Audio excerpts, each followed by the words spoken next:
Good morning. We were discussing about BFS.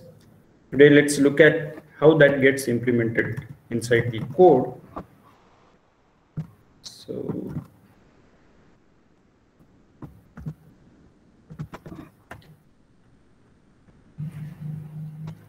okay, to make sure that we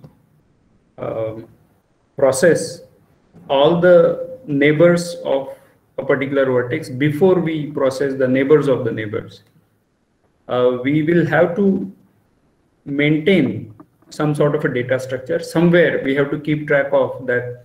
Let's say there is a root, and from there are u1, u2, u3 up to u10. These are the neighbors.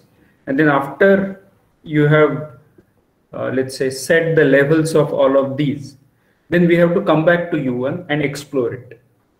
After the exploration is done, then we have to come back to u2 and explore it, and then u3 and explore it. And that gives rise to some sort of a queue representation, because that is the order in which we are going to explore the vertices. And therefore, BFS typically uses a queue. In this particular code, I'm also going to use some algorithmic features of C++.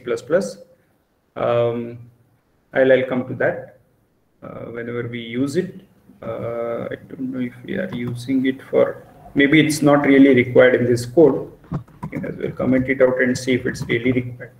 And then there is a header called graph.h, which is going to give you the representation of the graph. Currently in main, I'm not concerned about how the graph is represented. I'm just making use of the API that are provided by graph.h, that is the graph class.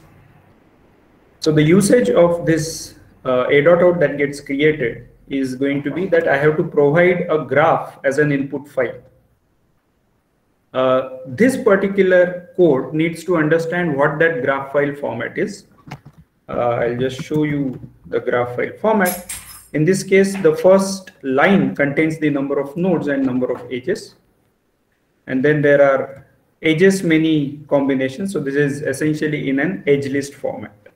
Okay, which means that the nodes are from 0 to 5. And the edges, number of edges are 12. Okay. So that is sufficient for our BFS. We don't need an edge weight.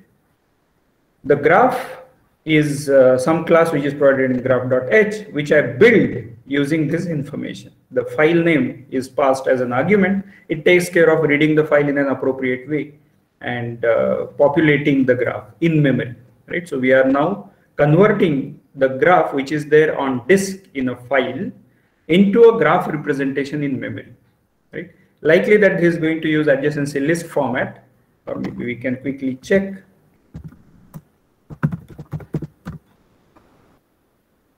So this is the representation of a node, and then the graph class, which is below, is going to use a vector of vectors, right? So essentially it's an adjacency list format. You can as well use something else like an array and so on, but that is, I mean, using vectors just made my life easy. Therefore, I'm using a vector. Okay. And then there is a node attribute vector also, which is of the same size as the node array, that is the number of nodes. And that stores, in some sense, level of a particular node, but in general, you can keep track of any information, any attribute. Okay. So that level is initialized to 0. That level variable will go on increasing as we do a BFS. Let me check if there are any questions. Okay. Whenever I'm visiting a node, I might visit it more than once, depending upon how the neighbors are. And therefore, I will keep track of whether a node is already visited or not as a Boolean vector. And then g.getN gives me the number of nodes, so that visited array should be of size that much, so I reserve that much capacity. And then there is an initialization of all of these to visited of I equal to false, right? So all the nodes are unvisited initially. The queue that we are talking about is a 2 representation. There are 2 integers which get passed inside the queue. So queue is of type a pair. right? So pair is also something which is coming from STL, but importantly, it's not a single integer which I'm pushing. So it's not only, okay, this neighbor I would like to push. I'm also keeping track of the level in that second element of the pair. So it becomes easier when I pop the element or dequeue the element from the queue. I already know, okay, I'm at particular level L, and therefore the neighbor should be processed as L plus 1. So that is just making my life easy. But if you have other ways to identify the level, for example, from the node number, which is this integer, if I can just go to level of that node, then again I can make use of that to directly identify L plus 1. So in my implementation, I am just pushing both together. Okay, so that becomes our queue. In this queue, I need to set the first element, right? So the root node or root node of the BFS tag that gets created, or the first node from where I want to start the BFS. In this case, I'm hard coding it to be 0. In an ideal world, you would pass that as the second parameter to BFS a.out. Right?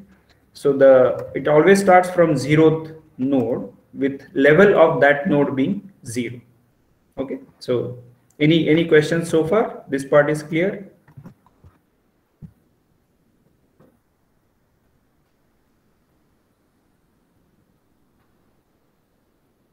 Okay.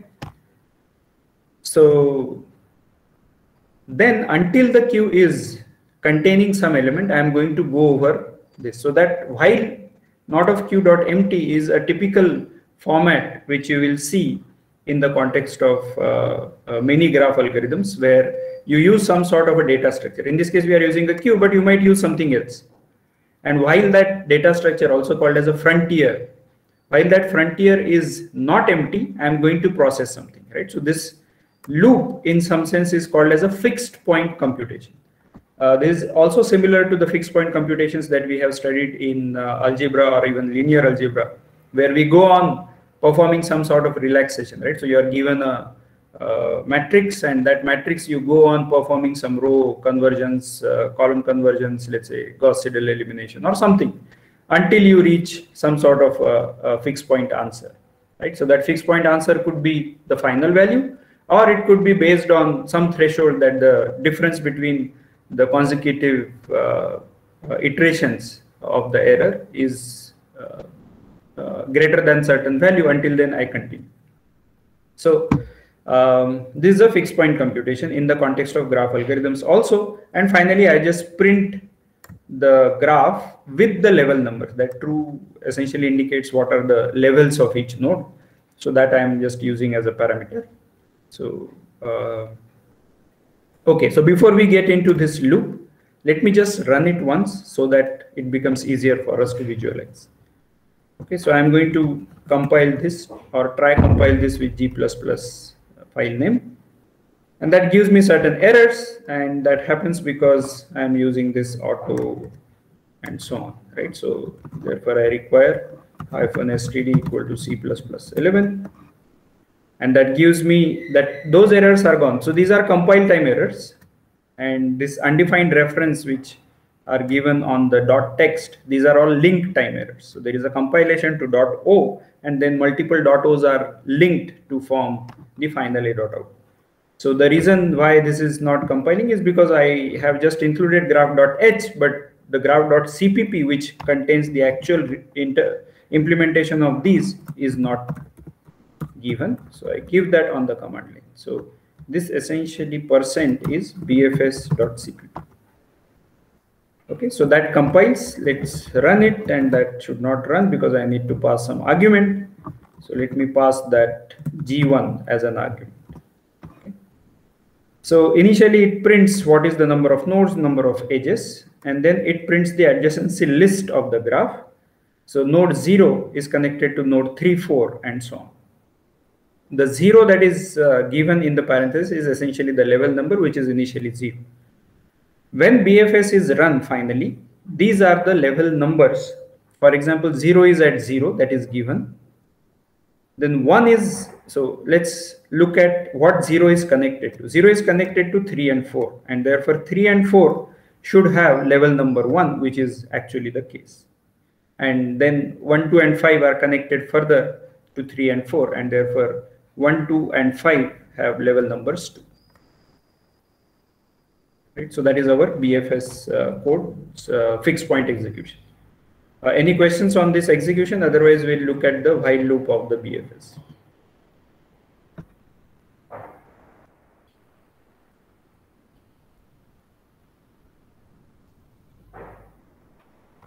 All right. So the while loop, already we have something in the queue, right? So that's why we are inside the while loop. So we pop that element. And once we pop that element, note that that element contains a pair. Pair contains the node number and its level. That node is, I'm representing it as U, and its level as level. And if it is not visited, because I might push a node which is already visited. Alternatively, if you want to make sure that a node is pushed to the queue and it is always unvisited, then we have to check that before pushing. For example, here I am just pushing the element. But if you check here that whether if the element is unvisited, then only push it, then we don't need to worry about this check here. That needs to move here. Okay. So if it is not visited, I mark it as visited because I am now visiting it. I set its attribute to level, which means that 0 is now set to this particular level. That also means that I am not setting the attribute until I am inside this particular fixed point computation. So here when I said 0 is at level 0, that is just passing those parameters. That is not actually setting the attribute inside the graph. Right? So this is where we actually set the value of that particular node's attribute to that particular level 0. I get its neighbors. This is ampersand of neighbors, which means that this is in some sense a reference attribute, reference variable. That sometimes helps in reducing the copying because this neighbors is a vector of nodes. So there will be a lot of copy if I just use vector of node neighbors, right, instead of ampersand of neighbors. This notion is very similar to the way we pass parameters, where we can pass parameters by reference. Similarly, you can also get the return value by reference, but you have to be careful that you are returning something which is not a local variable. Otherwise, this will cause issues because you will be referring to a stack variable which is deallocated. Okay, so then I increment the levels for the neighbors, right? So this particular node U was at level. Now I increment the levels for all the children or neighbors of that particular node. So neighbors.begin to neighbors.end. This begin and end are again some iteration functions which are provided by all the aggregates in C++ STL. And you can define your own if you are defining a class containing multiple elements. So neighbors.begin to neighbors.end ++ n. So this is similar to saying that nn equal to 0, nn less than neighbors.size, nn++. Right? So this is very similar to that. That nn in this case is auto, but its type is going to be vector of node : iterator. So that I don't want to write, so I just use auto, let the compiler figure out what the type is. That iterator is a special class, and there are multiple operators which get, let's say, overloaded with respect to iterator. For example, ++ over iterator goes to the next element, right? Similarly, arrow is an overloaded operator on the iterator, which refers to the element that it is referring to. I mean, that it is pointing to itself. So think about it as a pointer, but actually nn is going to be a class variable, right? It's an object. Internally, it will have a pointer. So nn arrow dst is going to refer to whatever element it is. So whatever neighbor it is pointing to. What will be the type of the neighbor? It is going to be of node. Right? So nn arrow is going to be of type node, and within that there is a destination. Now where is this destination coming from? We have to go and check the graph representation. Essentially it's an adjacency list. So vector of nodes, within that there are going to be nodes. and the node is going to have just a destination. Why just a destination? Why not the source? Because that node is going to be represented in a vector. So ith node is going to be essentially talking about ith adjacency list, and therefore I know that I'm talking about an edge which is going to be coming from I to DST. Okay, and that, so each node, although it is marked as a node, this is actually representing an edge in some way, right? So there are multiple such nodes associated, which are only the destination nodes, that is the ending of all the edges starting from node I, right? Where I is the index in these neighbors. So for that particular index, NN arrow DST is the neighbor at the next level. So this is level +1 because of this plus level. I could have as well used level +1 here, but yeah, I think I could have used, because level gets reinitialized here. Okay, so that sounds fine. And so I do that for all the neighbors. So all the neighbors are pushed into the queue in that order. So that is where we were thinking about, that it is always from left to right. So all the siblings of the root, which in this case is 0, are pushed to the queue, and those are going to be popped out in the queue order fashion, and therefore the queue makes sense here. And you keep doing that, right? So you root is 0 is connected to, let's say, U1, U2, U10. U1 gets pushed first, then U2, then U3. All of these get pushed to the queue, and then U1 gets popped, and you process the neighbors of that particular U1 node, which is the grandchildren of the source node 0. The grandchildren are going to get pushed for U1. After that, when you come back, you are going to pop U2, which is the second neighbor of the source node 0. U2's neighbors are going to get pushed after U1's neighbors, and so on. Then you process U3, U4 all the way up to U10, and all their neighbors get pushed, possibly multiple number of times, into the queue. And then we process the next level and so on. So that is where the level information goes on increasing.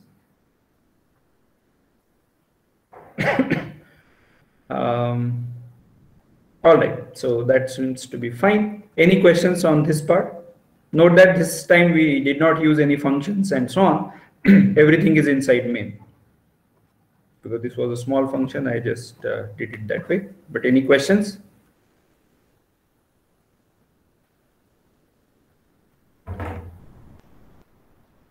All right, so there is another graph which is given here, G2, which you can play around with, and you can create your own graphs. There are also very large graphs available at some places. If you just search for graph data sets, you will find a lot of large graphs having millions of nodes and sometimes even billions of edges. Those are snapshots of different social networks, for example, Twitter, then LiveJournal. So all of these are very large graph data sets in case you want to try it. All right, so if there are no further questions, I'll move back to slides. The question here is, can you implement a BFS without a queue? Any suggestions?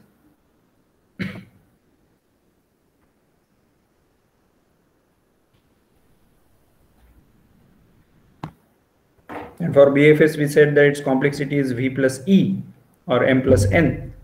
What will be the complexity of BFS without a queue, if at all you are able to implement it?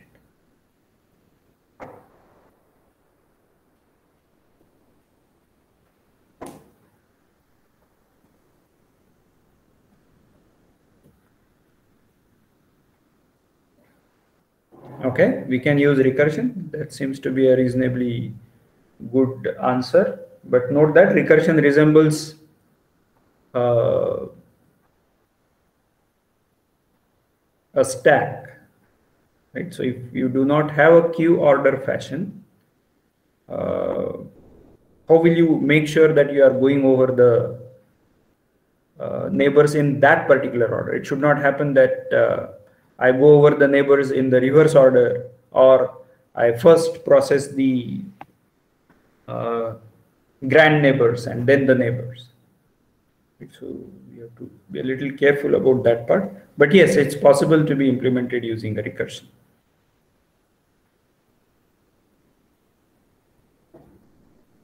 Will the complexity be the same, or will it differ? Aniruddha is using 2 stacks to emulate a queue. Well, that seems to be a good idea. We have used 2 stacks to implement a queue long back. So we might be able to use this idea. Good. The complexity, as you can see, will probably increase considerably because we might have to push elements from one stack to another to pop the element and so on.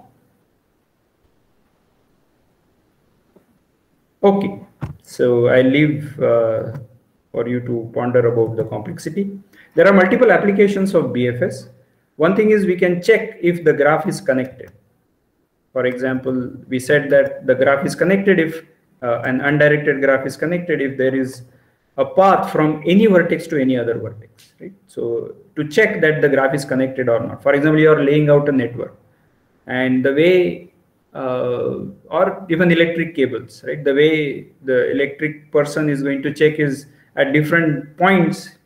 That person is going to check if the current is coming or not. Essentially, that person is checking if the connectivity is there or not. If there is no light that gets switched on of that checker, then the person knows that the electricity is not flowing here, and therefore there is probably a disconnect, right? And that is what we all try to, we all faculty members try to do, that whether, by asking the questions either in the class or in the exam, whether whatever we are telling is reaching you or not, right? So whether there is a connectivity or not, whether there is a connect. And if you answer it very differently or, well, not in the expected manner, then we get the feedback that, okay, there is some problem in our, there is some disconnect. Okay, so that is about connectivity. This can also be useful, for example, if you're talking about a computer network and that gets disconnected, right? So in many cases, in many of, for example, you are using Google Drive, right? So all your information is not stored on one particular hard disk on one particular machine, right? So it is spread across the cloud. It spread across the machines. So if you are talking about, let's say, thousands of machines, thousands of servers, which are storing your data, there is a good chance that, the machines will malfunction. Some machine will get rebooted and temporarily you will lose connection. Sometimes there might be a motherboard fault and the machine is disconnected completely, or there is a network problem. So the probability as you increase the number of machines is going to be larger and larger. So in such cases, when there is disconnect, your data doesn't stop being given by Google, right? So your data is always available. So finding connectivity can be useful in such scenarios as well. Plus others, right? So there are, even in biological systems, when you have that whether blood flow is not happening to a particular place, that can be checked, right? Okay, finding cycles can be very useful in some cases. Can somebody suggest some application of when can finding cycles be useful?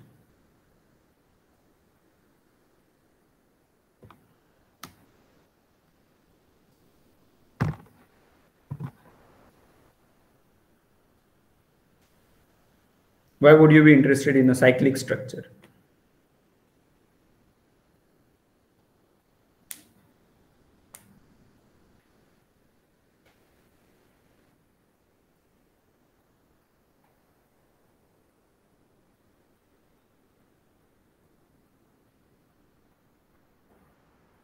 Okay, so cycles can be very useful to check if there is some interesting structure in the graph. That structure could be a biological structure, it could be a human structure as well. For example, in case of, for example, PageRank, right? So Google's PageRank, the more links I have to my web page, my web page is rated higher, its page rank value is higher. So what I mean, there are people who have done this where, okay, what we'll do is 10 of us are together. Let's form a chain of this links. So you give me a link to my web page, I link somebody else's web page, and so on, and they all form a coalition in some sense. If this cycle exists, then that is also called as Google bombing in some way, which tries to automatically get such structures and tries to check if such Google bombing is happening.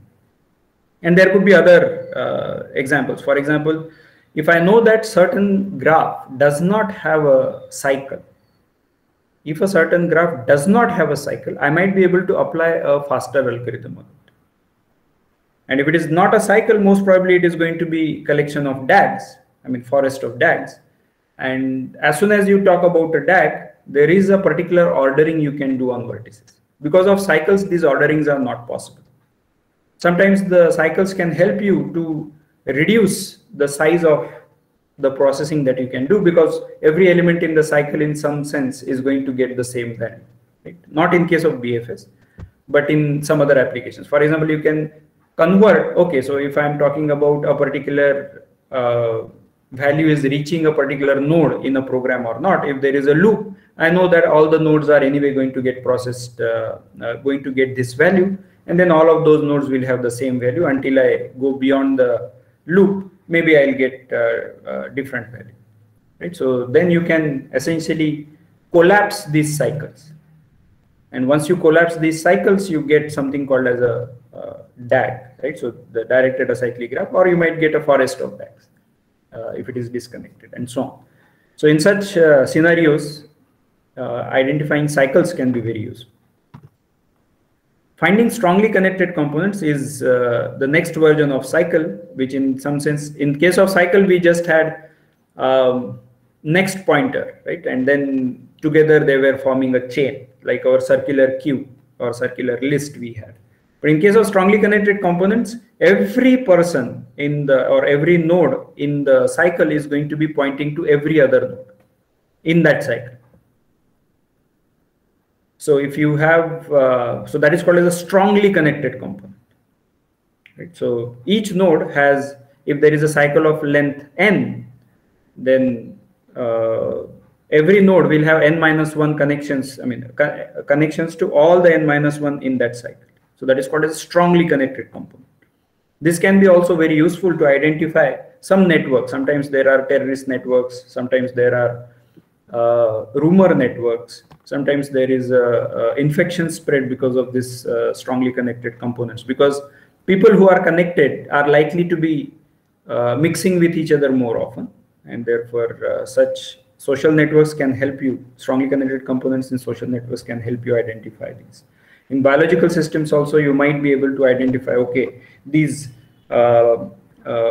let's say these particular microbes are communicating a lot with each other, and then there is a low connection with something else, right? So depending upon that, you might want to decide how you want to have the vaccine or the medicine.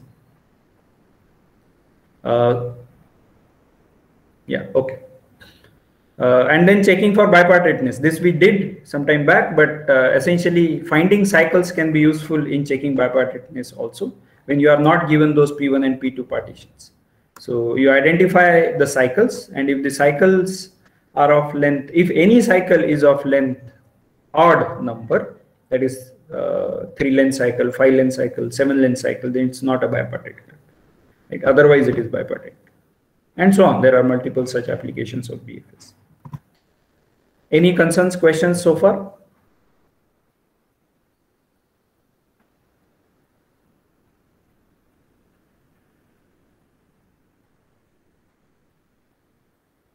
Okay, so then we'll move to the next traversal, which is going to be the DFS, depth first traversal. And on our graph, what we need to do is we again start from a particular vertex, but we give priority to the children rather than siblings, right? So we visit the first neighbor of the vertex. So if we start from 5, let's say we visit 1, visit the first neighbor's neighbors. I am not visiting 4 yet. I am visiting first neighbor's neighbors, which is going to be 3. 5 is already included, so I don't need to worry. From 3, again, I don't stop there. From there, I go to its neighbors, which is going to be 0 and 1. 1 is already visited, so I go to 0. From 0, I go to 4. And from 4, I go to 2. And from 2, I can't go anywhere else. And therefore, I say that, okay, I have visited 2. Now let me go back to 4 and process the second neighbor of 4, which in this case is 5, which is already visited, so I don't need to worry about that. And then 4 is explored completely. So I go to its parent in some sense in that DFS order. So I go to 0 back, and then I process, did I say it correctly? Yeah, then I go to 3.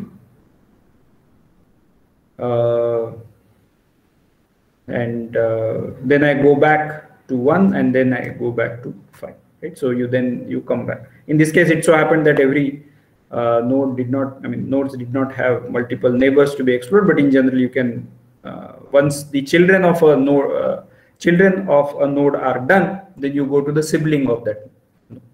So as we have mentioned here, after the first neighbor is completely explored, whatever is reachable from that first neighbor, everything should be completely explored. Then only we go to the second neighbor.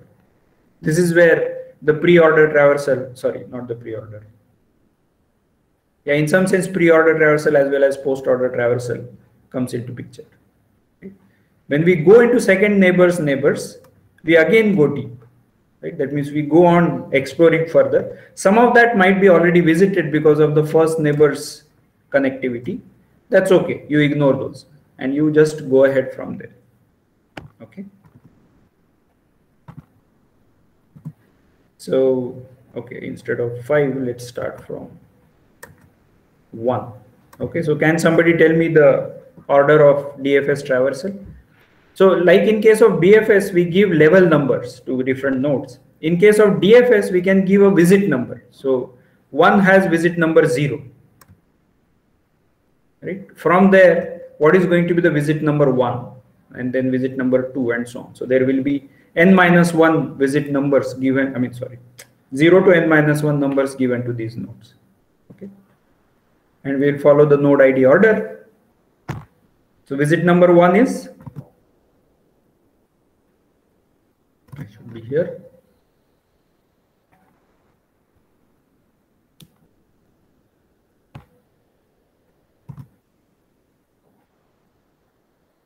What happened? Any?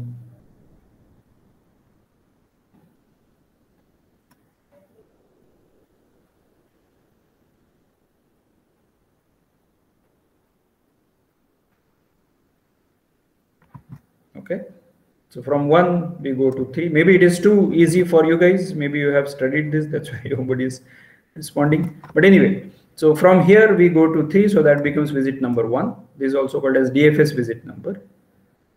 From 1, I don't go back to 5. I go to 3's neighbor. So that becomes 2. And since 0 is already there, so 1 is already visited. So I don't need to worry about that. This becomes 3. This becomes 4. Okay. And then once 2 is done, then from 4, I come back to the second neighbor, which is going to be getting the visit number 5. Once that is done, I go back to 4. And then I look, from there is nothing else to go to. So from 4, I come back to 0. From there also, there is nothing else to go to. So I come back to 3, which is now fully explored. So I then come back to 1 and it declares that everything is number. Okay. So these are called as DFS visit numbers. What edges are present in the DFS? Right. So if you look at, again, we have the same graph. And again, this is forming a tree because I'm visiting each element, each node exactly once. That means that I just require 5 edges. So which edge is missing? which edge is not present in the DFS traversal.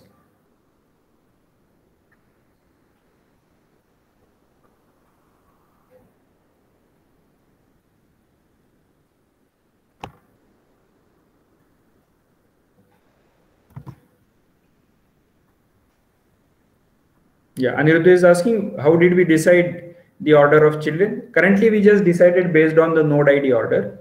For example, from 1 between 3 and 5, I just chose 3 because that was a smaller ID. In general, you can choose any order, but typically it is the way you have represented it in memory. Right? So we used a vector to represent the adjacency list. So we go from left to right in that adjacency list. If it's an adjacency matrix, we anyway usually go from 0 to n minus 1. So that is what we are using. Similar to BFS.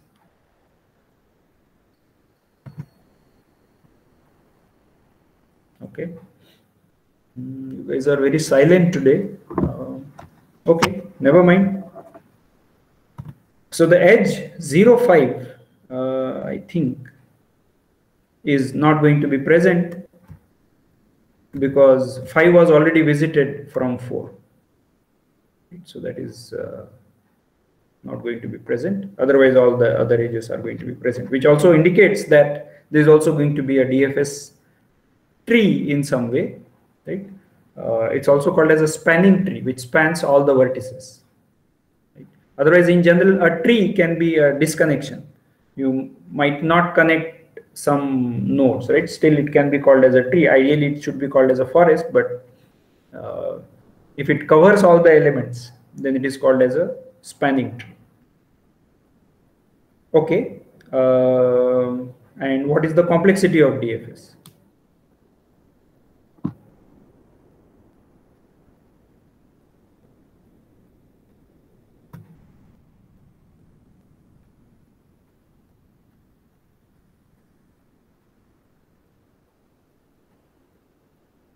Okay, Aniruddha says V plus E. Abhishek says same as BFS.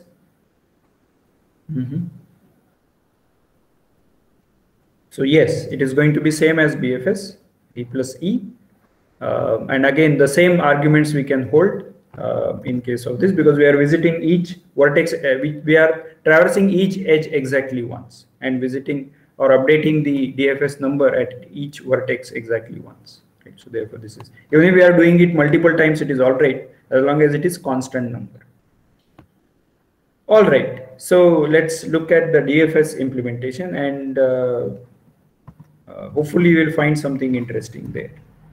So now we have this BFS. Let me go to DFS. DFS, if you allow me to reduce the font size a little bit, and there is a reason why I'm doing that. So if I show you, so what I'm going to do is to toggle between bfs.cpp and, so this is bfs.cpp and this is dfs.cpp. You can see that there are very minimal changes which I have done. Right? So that algorithm, maybe I should comment it out here also. Then you will see that the number of changes are essentially in this place. Instead of queue, I am using a stack. Instead of top, I might have to use front, right? And then as far as the rest of the code is concerned, it is exactly the same. So this is a very interesting way to look at BFS and DFS, or in general to algorithms, that you just change the underlying data structure and you get a totally different algorithm. Right? Here we are getting a different traversal, but the rest of it remains exactly the same. So you push the elements into the stack, right? And then you go on popping the elements from the stack.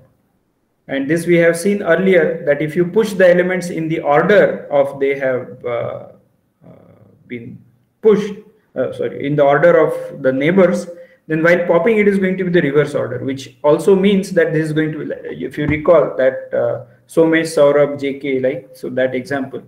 And then we were doing it in the opposite order, right? So that opposite order is going to be marked here. Unlike what we saw on the slide, where we had from 0 we are going to 3 to 4. So we are going to push 3 and 5 into the stack, and then while popping 5 will get pushed, 5 will get popped first. So therefore, if I follow exactly the same order as the neighbors, then I am going to process them in the reverse order of neighbors. That is also sometimes okay, but if you want to be faithful to left to right order, we should push it in the opposite order of them. So this can become, then I'll just write it here after increasing the font size.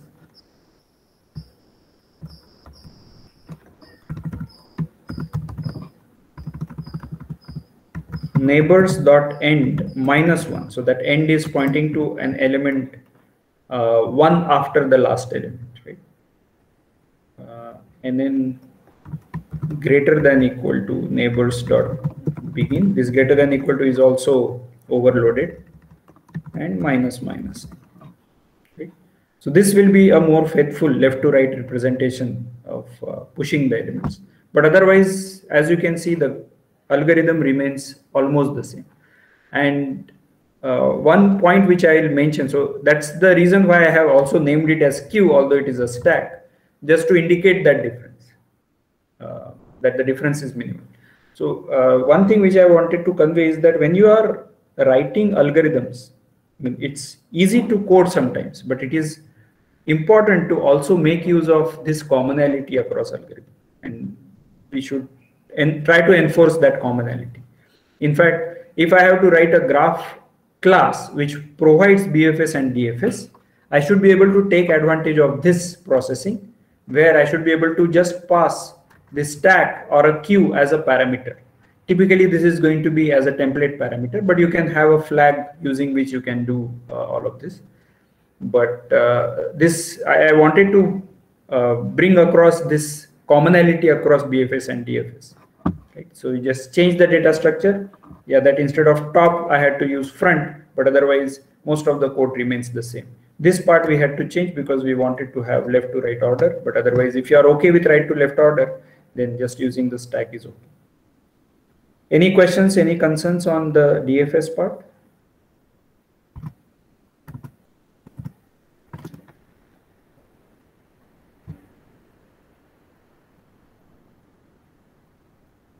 All right.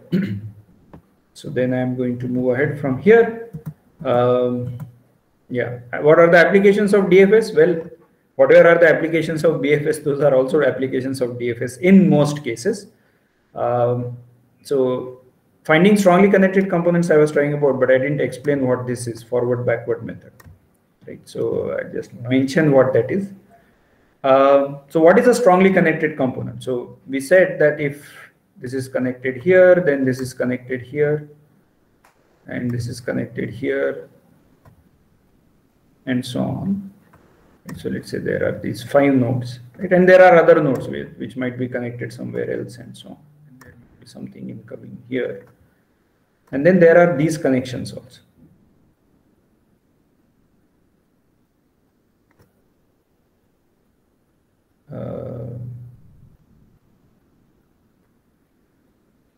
I think I said something wrong.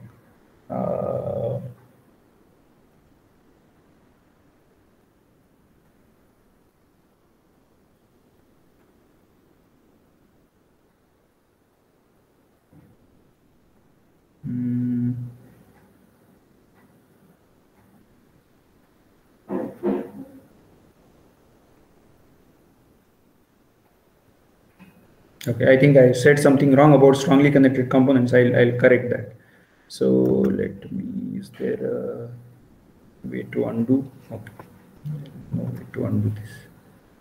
Okay, so strongly connected components doesn't mean that it's a clique, right? So that's what is the definition that I gave when we were discussing about BFS. No, that doesn't mean. It just means that from any node in the cycle, you can go to any other node, right, in the directed cycle. So then what is the difference between this finding a cycle and finding strongly connected components? So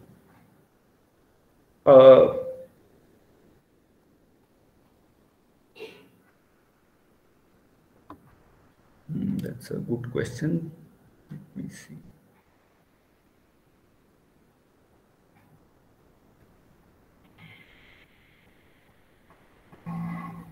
Okay, so as far as these two are concerned, in case of undirected, cycle means it will be a small sub part also. a cycle means it will be A small sub part of a graph means connected, but completely connected means all are connected. okay, sure. Yeah, I'll come back to this. Harsh has asked a question. Shouldn't the elements be pushed in reverse? Yes, that is correct. Yeah, I corrected that. The elements should be pushed in reverse to have the left to right order. You are right.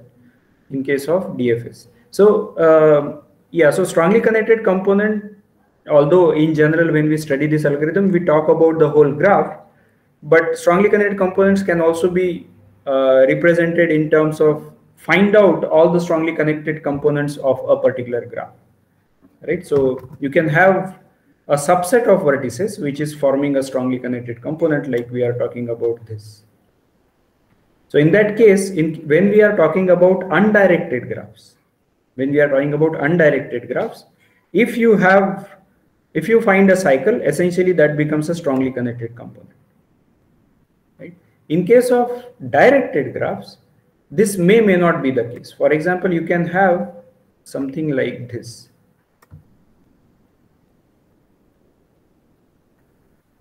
Right?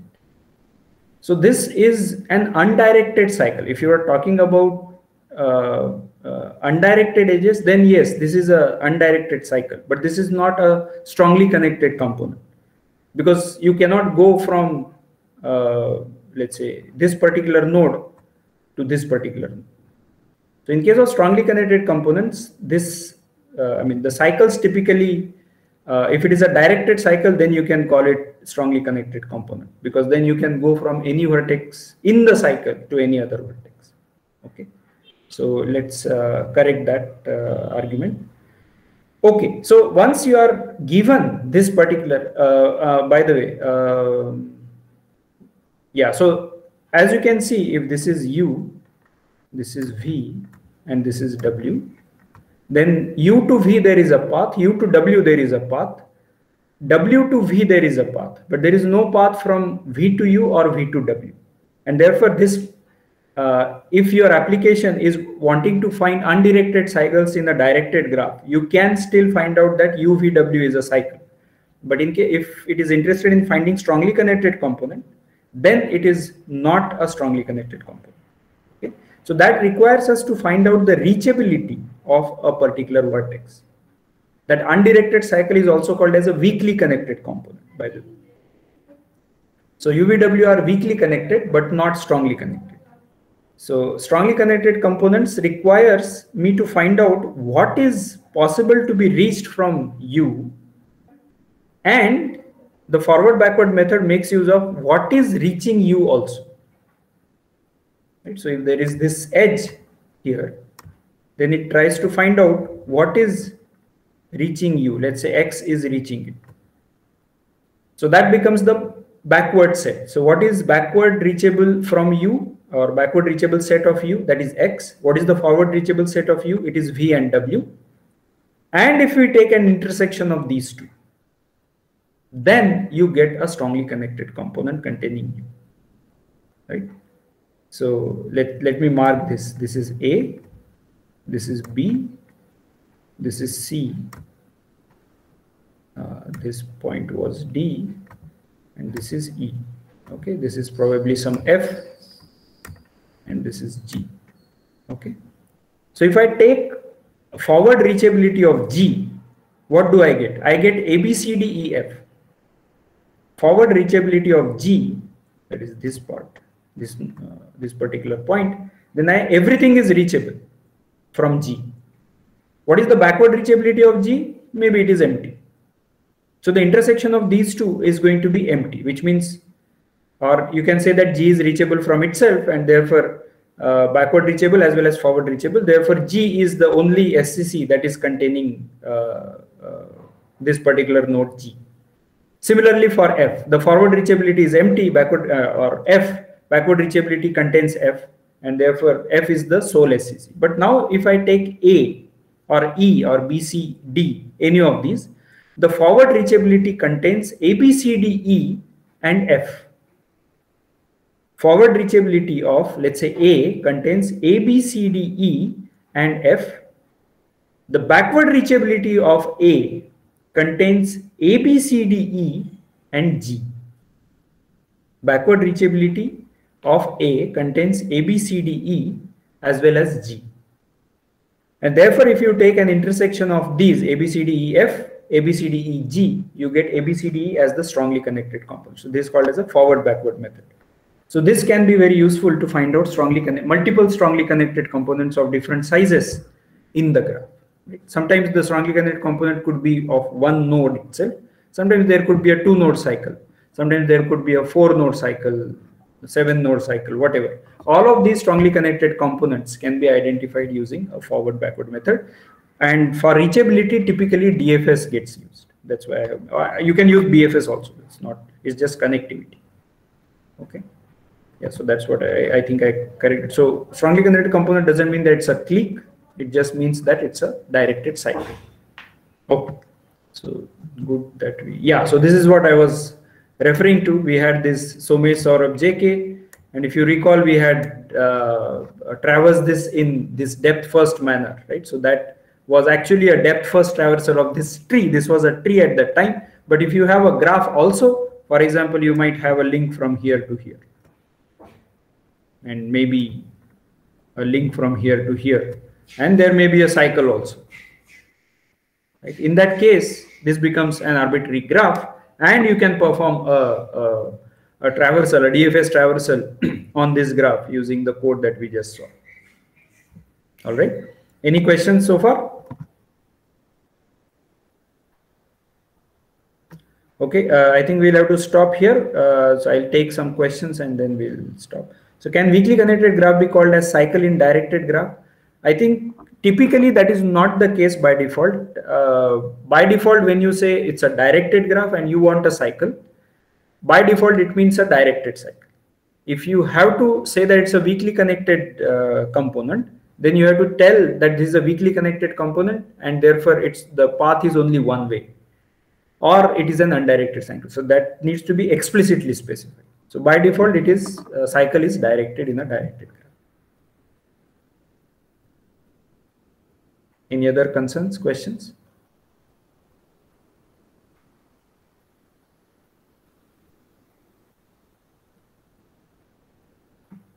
So to be precise, weakly connected graph, weakly connected component is called as an undirected cycle in a directed graph. So you can call it undirected cycle. That should be all.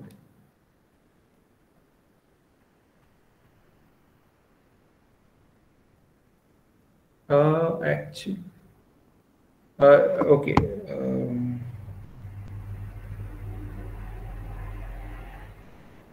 Yeah, that should be fine.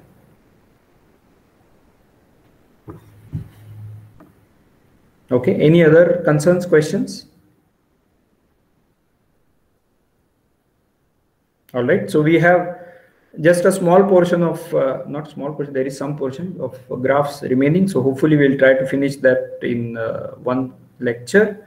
And then sorting, we would like to spend some time on. So let's try to finish graphs and then sorting in the next week, which is going to be our last week of lectures. All right, see you then. Bye.